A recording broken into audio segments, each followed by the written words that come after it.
اچھا، اب اگلی چیز پہ آتے ہیں، ٹاپک پہ جو بہت امپورٹنٹ ہے. ایک تو ہمیں پتہ لگ گیا کہ دعا قبول ضرور ہوتی ہے، فارمز ڈفرینٹ ہو سکتی ہیں، شکلیں ڈفرینٹ ہو سکتی ہیں. اب ہمیں یہ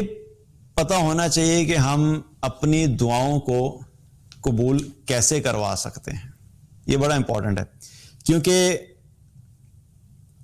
وہ اوقات، وہ اعمال، وہ طریقے کیا ہیں کہ جس طریقے سے ہم اللہ کو پکاریں گے تو اللہ ہماری دعاؤں کو قبول کرے گا. ایک حدیث میں آتا ہے، نبی صلی اللہ علیہ وسلم نے فرمایا،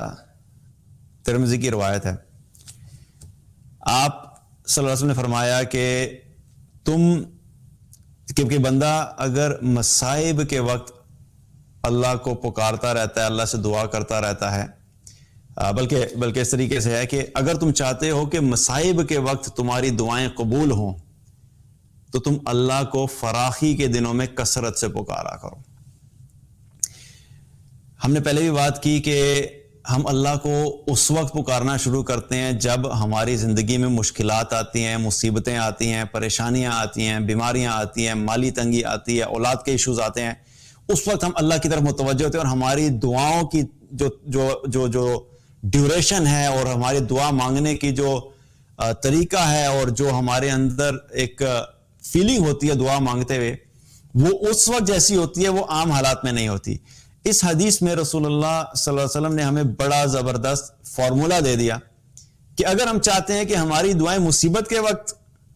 قبول ہوں، سنی جائیں، تو فراخی کے دنوں میں جب اللہ نے مال عطا کیا ہے، جب اللہ نے صحت بھی دی ہوئی ہے، جب اللہ نے رزق میں وسعت بھی دی ہوئی ہے، جب گھر بھی ٹھیک ہے، اولاد بھی ٹھیک ہے، جاب بھی ٹھیک چل رہی ہے، بزنس بھی ٹھیک چل رہا ہے، سب چیزیں آپ کو عافیت والی لگ رہی ہیں، تو اس وقت اللہ کو زیادہ سے زیادہ پکاریں. کیونکہ جو انسان اس وقت اللہ کو زیادہ سے زیادہ پکارتا ہے اور کثرت سے دعائیں کرتا ہے، پھر جب اسی انسان پہ مشکلات آتی ہیں، مصیبتیں آتی ہیں، پریشانیاں آتی ہیں، تو اللہ سبحانہ تعالیٰ اس کی مصیبتوں اور مشکلات میں بھی اس کی دعاؤں کو جو ہے وہ قبول کرتا ہے. اس کی وجہ کیا ہے کہ اگر دیکھا جائے تو اللہ سبحانہ تعالیٰ کو اپنے بندے کی عاجزی بڑی پسند ہے، اور وہ عاجزی صرف مصیبت کے حالات میں نہیں بلکہ فراخی میں بھی، جب حالات اچھے ہیں، کیونکہ بندے تو ہم اللہ کے ہی ہیں. وہی اللہ جو ہمیں رزق دیتا ہے، وہی اللہ جس نے ہمیں اس دنیا میں بھیجا، وہی اللہ جو ہماری موت کے فیصلے کرتا ہے، وہی اللہ ہے جو ہمارے لیے دنیا میں جو بھی سچویشن چل رہتے ہیں وہ سب فیصلے وہی کر رہا ہوتا ہے. تو جب ہمارے اوپر آئیڈیل سچویشن ہوتی ہے اور ہم اللہ کو بھول جاتے ہیں، تو پھر اللہ سبحانہ تعالیٰ بھی تو دیکھتا ہے نا اپنے بندے کو کہ میں نے جب ساری نعمتیں اس کو دی تھی، نعمتیں تو میں نے ہی دی ہیں، یہ جس رزق کو انجوائے کر رہا ہے اور اس کی وجہ سے مجھے بھول گیا ہے، جس اولاد کو یہ انجوائے کر رہا ہے، ان کے ساتھ مزے لوٹ رہا ہے اور مجھے بھول گیا ان کی وجہ سے، جس مال کو یہ انجوائے کر رہا ہے اور اس کی وجہ سے مجھے بھول گیا ہے، جو گھر ہے اس کے اندر یہ اتنا گم ہو گیا اس کو سجانے میں، یا گم ہو گیا اس کو سجانے میں مستقل، دیا تو میں نے ہی ہے لیکن یہ مجھے بھول گیا ہے. تو فراخی کے دنوں میں مجھے بھول گیا،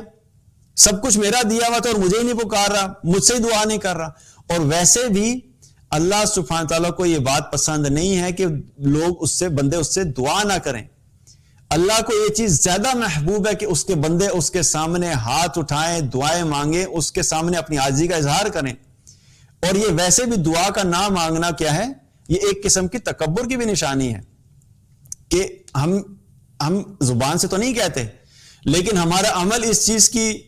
جو ہے وہ تصدیق کر رہا ہوتا ہے، ریفلیکٹ کر رہا ہوتا ہے کہ ٹھیک ہے، ہمیں کسی کی ضرورت نہیں ہے، بھائی میری گاڑی بھی ہے، میرا گھر بھی ٹھیک چل رہا ہے، میں مزے کی زندگی گزار رہا ہوں، مجھے کسی کی ضرورت نہیں ہے. تو انسان کے اندر ایک فیلنگ ہوتی ہے کہ نہیں، بس سب چیزیں میرے کنٹرول میں ہیں، میں بالکل ٹھیک ہوں.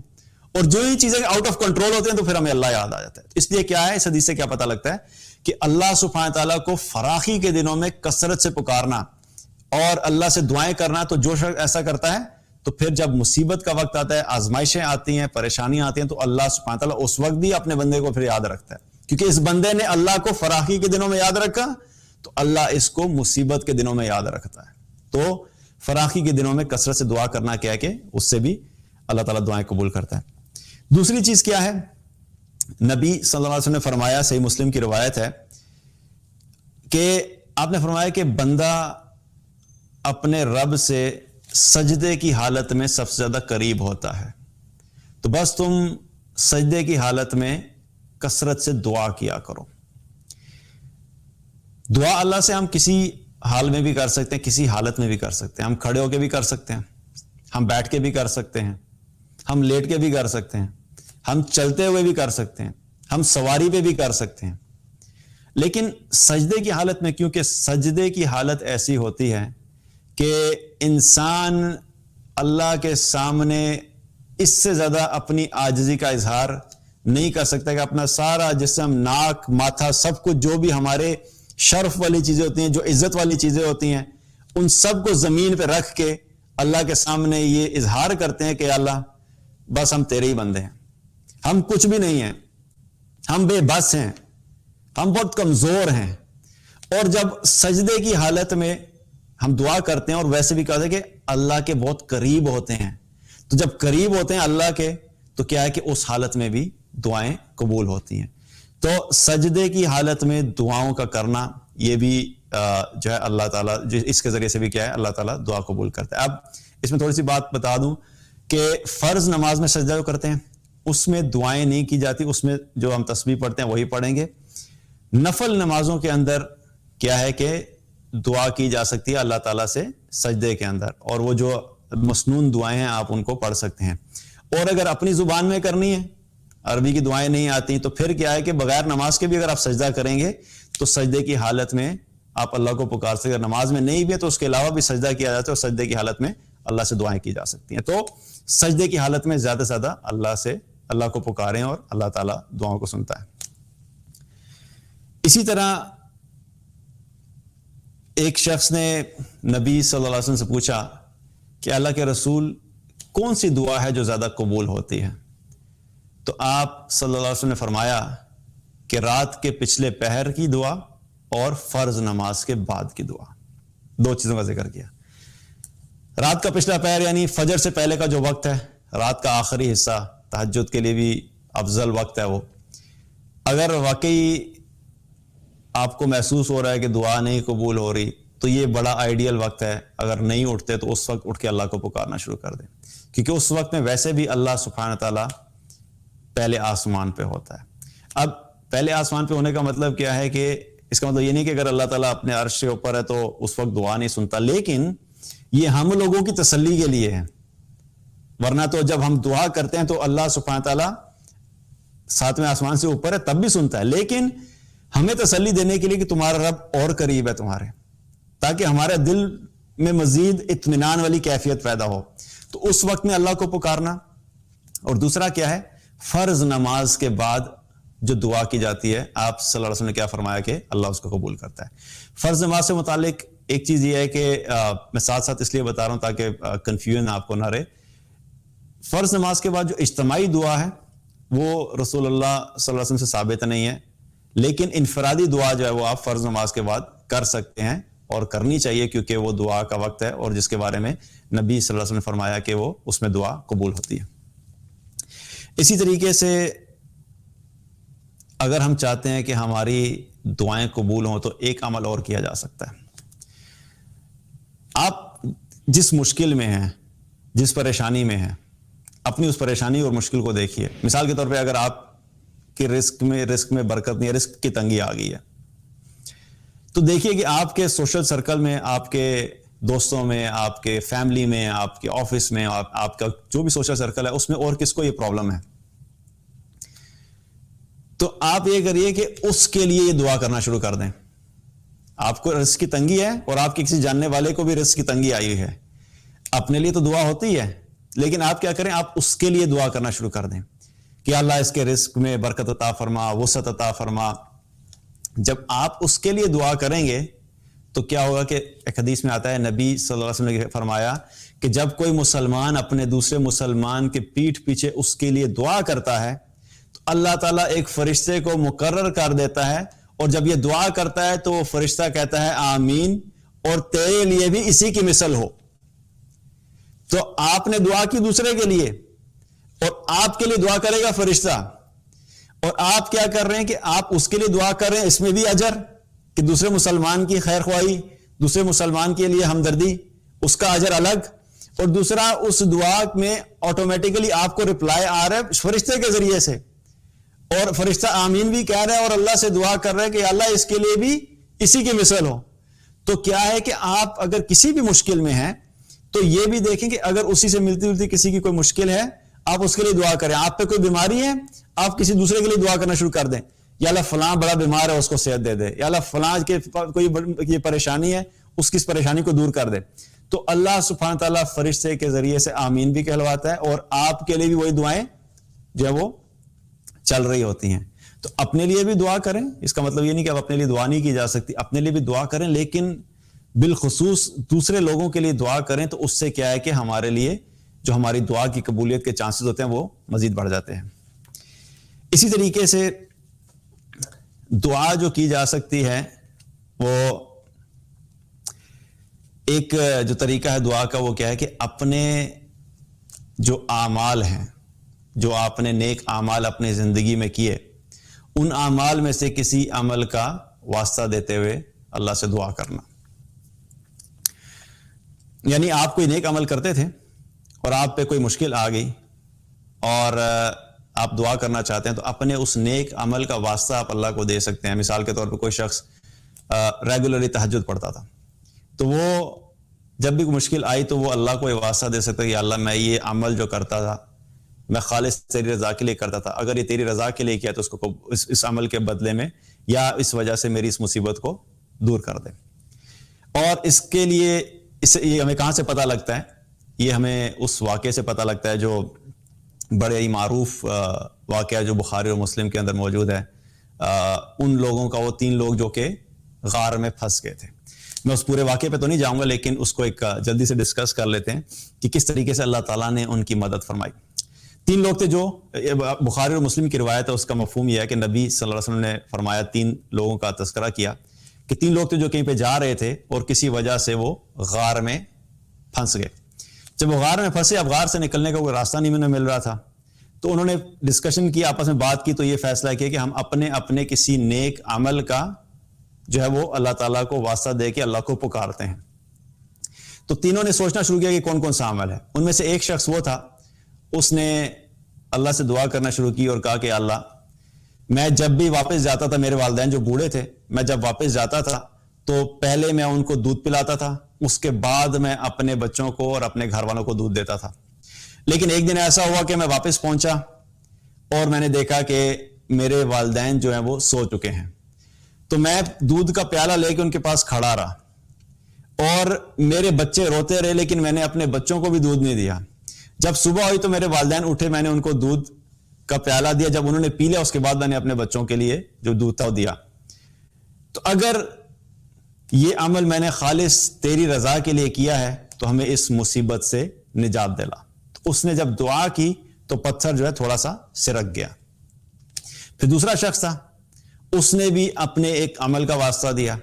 اور اس نے کیا کیا کہ اس نے اپنے اس عمل کا واسطہ دیا. اس نے کہا کہ یا اللہ, میرے پاس ایک دن ایسی سچویشن تھی کہ میری جو کزن تھی اور میں اس پہ پوری قدرت رکھتا تھا, اور میں نے اس کے ساتھ گناہ کا ارادہ کیا, اور جب میں نے گناہ کا ارادہ کیا اور بالکل میں گناہ کرنے لگا تھا, اپنی خواہش پوری کرنے لگا تھا, مجھے تیرا خیال آ گیا اور میں نے تیرے خیال کی وجہ سے اس گناہ کو چھوڑ دیا. یا اللہ, اگر میں نے وہ عمل تیری رضا کے لیے کیا تھا تو ہمیں اس مصیبت سے نجات دلا دے. جب اس نے اپنے اس عمل کا واسطہ دیا, پتھر تھوڑا سا اور سرک گیا. پھر تیسرا شخص تھا, تیسرے شخص نے بھی اپنے عمل کا واسطہ دیا. اس نے کہا یا اللہ, میں کام کرواتا تھا, تو ایک دن میں نے جب کام کروایا تو سارے مزدوروں کو ان کی مزدوری دے دی, لیکن ایک مزدور ایسا تھا جو بغیر اجرت لیے وہاں سے چلا گیا, اور جب وہ وہاں سے چلا گیا تو میں نے اس کی جو مزدوری تھی اس کو میں نے کاروبار میں لگا دیا, اور جب کاروبار میں لگایا تو اس میں کاروبار میں وہ پیسے بڑھتے رہے, یہاں تک کہ بہت ساری بکریاں, گائے اور اونٹ اکٹھے ہو گئے. اور کچھ عرصے کے بعد جب وہ شخص میرے سے مزدوری لینے آیا تو میں نے اس سے کہا کہ یہ سارے کے ساری جو بکریاں, گائے اور اونٹ ہیں یہ تمہاری مزدوری ہے. تو وہ شخص ہنسنے لگا کہ تم میرے سے مذاق کر رہے ہو. تو میں نے اس کو اس کی مزدوری ساری کی ساری اس طرح لوٹا دی. یا اللہ, اگر یہ عمل میں نے تیری رضا کی خاطر کیا تھا تو ہمیں اس مصیبت سے نجات دلا. اور کیا ہوا کہ وہ پتھر بالکل ہی ہٹ گیا اور وہ تینوں وہاں سے نکل گئے. یہ میں نے ایک مفہوم سا بیان کیا. مقصد بتانے کا کیا ہے کہ پہلی بات ہمیں کیا پتہ لگتی ہے اس سے کہ اس سچویشن کے اندر بھی ان تینوں نے بیٹھ کے یہ نہیں کہا کہ میں فلاں بزرگ کو کہتا ہوں یا ان کا واسطہ دیتا ہوں یا ان کے اس سے کرتا ہوں یا ان کو پکارتا ہوں. انہوں نے ڈائریکٹلی سیدھا اللہ کو پکارا، اللہ کو پکارا. اور دوسری چیزوں میں کیا پتہ لگتی ہے کہ انہوں نے اپنے نیک اعمال کا واسطہ دیا، اور اپنے اعمال کا واسطہ دیا، کسی اور کے اعمال کا نہیں کہ فلاں بڑا نیک ہے تو بس اس کے عمل کی وجہ سے ہمیں چھڑا دے، اپنے نیک عمل کا. اور تیسری بات پتہ کیا لگتی ہے کہ انہوں نے اپنے اخلاص کا واسطہ دیا کہ اللہ وہ عمل اگر تیری رضا کے لیے کیا تھا، کیونکہ یہ بڑا امپورٹنٹ ہے. اللہ کے ہاں اعمال وہی قبول ہوتے ہیں جو اللہ کے لیے کیے جاتے ہیں. ساری زندگی ہم اعمال کرتے لیکن کرتے رہیں اور وہ کریں لوگوں کو دکھانے کے لیے، لوگوں میں مشہور ہونے کے لیے، اللہ کی رضا کے لیے نہیں کیے. تو آپ سوچئے کہ اگر ہمیں اپنے کسی عمل کا واسطہ دینا پڑے اور پتہ لگے ہمارے پاس کوئی ایسا عمل ہی نہیں کہ جس کا ہم واسطہ دے کے اللہ کو پکار سکتے ہیں. اور یہ ہمارے لیے ایک بہت بڑا سبق بھی اس میں یہ ہے کہ ہم ذرا تھوڑی دیر کے لیے بیٹھ کے سوچیں کہ وہ کون سا ایک ایسا عمل ہے اگر میری زندگی میں کوئی ایسی سچویشن آئی اور مجھے اللہ کو پکارنا پڑا اور مجھے اس عمل کا واسطہ دینا پڑا، تو کون سا وہ ایسا ایک عمل ہے جس کے بارے میں مجھے خود کانفیڈنس ہے اور میں پورے طریقے سے یقین سے کہہ سکتا ہوں کہ میں نے خالصتاً اللہ کے لیے کیا تھا. تو یہ ہم سب کے لیے ٹیسٹ ہے. کبھی سوچئے گا کہ وہ کون سا ایسا عمل ہے، کیونکہ آپ میرے اعمال کے بارے میں نہیں بتا سکتے، میں آپ کے بارے میں نہیں بتا سکتا، لیکن ہم سب کو اپنے اپنے اعمال کا پتہ ہوتا ہے اور ہر عمل کا پتہ ہوتا ہے کہ یہ عمل میں نے اس وقت کس کے لیے کیا تھا. تو وہ عمل سوچ کے ضرور رکھیں کہ وہ کون سا ایسا عمل ہے جو خالص اللہ کے لیے کیا. اور یہ میں نے اس سچویشن کے بارے میں میرے ایک استاد بھی ہیں آپ جن سے میں اکثر دین کے بارے میں بھی سیکھتا رہتا ہوں، تو انہوں نے مجھے اپنا واقعہ بھی بتایا کہ انہوں نے بتایا کہ ان کی وائف بہت زیادہ بیمار ہو گئیں اور مختلف ڈاکٹرز کو چیک کروایا، لیکن وہ صحت یاب نہیں ہو رہی تھیں، حالات بگڑتے چلے گئے. یہاں تک یہ سچویشن آ گئی کہ ڈاکٹرز نے کہا کہ بھئی ہم جو کچھ بھی کر سکتے تھے ان کی ٹریٹمنٹ کے لیے وہ ساری کی ساری ٹریٹمنٹ ہم نے کر لی، لیکن اب ہمارے سمجھ سے باہر ہے کہ ہم کیا کریں. تو ایک قسم کا ڈاکٹرز نے کہا بھئی اب آپ دعا ہی کریں، بس ہمارے بس میں کچھ نہیں ہے. تو انہوں نے کہا کہ میں نے کیا کیا، میں نے پھر اللہ کے سامنے بیٹھ گیا میں اور میں نے اللہ سے دعائیں مانگنا شروع کی. اور مجھے کہنے لگے کہ میری ایک عادت ہے کہ میں روزانہ فجر کے بعد ایک جز جو ہے وہ میں اس کی تلاوت کرتا تھا، یعنی ایک پارہ جو ہے میں اس کی تلاوت روزانہ کرتا تھا. تو میں نے اللہ کے سامنے دعا کرنا شروع کی اور میں نے اللہ کو اپنے اس عمل کا واسطہ دیا کہ اللہ یہ میں اتنے عرصے سے کر رہا ہوں اور اگر یہ میں نے تیری رضا کے لیے کیا ہے تو تو میری بیوی کو صحت عطا فرما. تو کہتے ہیں میں نے دعا کرنا شروع کی تو ایک دن گزرا کہ ان کی طبیعت ٹھیک ہونا شروع ہوگی اور کچھ ہی وقت میں وہ الحمدللہ بالکل ٹھیک ہو کے نارمل ہوگی. تو بات کیا ہے کہ ہمارے ایک تو اعمال ٹوٹے پھوٹے اور پھر ہمارے پاس کوئی عمل بھی ایسا نہیں ہمیں سمجھ آتا کہ کون سا اللہ کی رضا کے لیے کیا ہے، اور عمل کر کے ہم لوگوں کے سامنے اتنا تذکرہ کرتے ہیں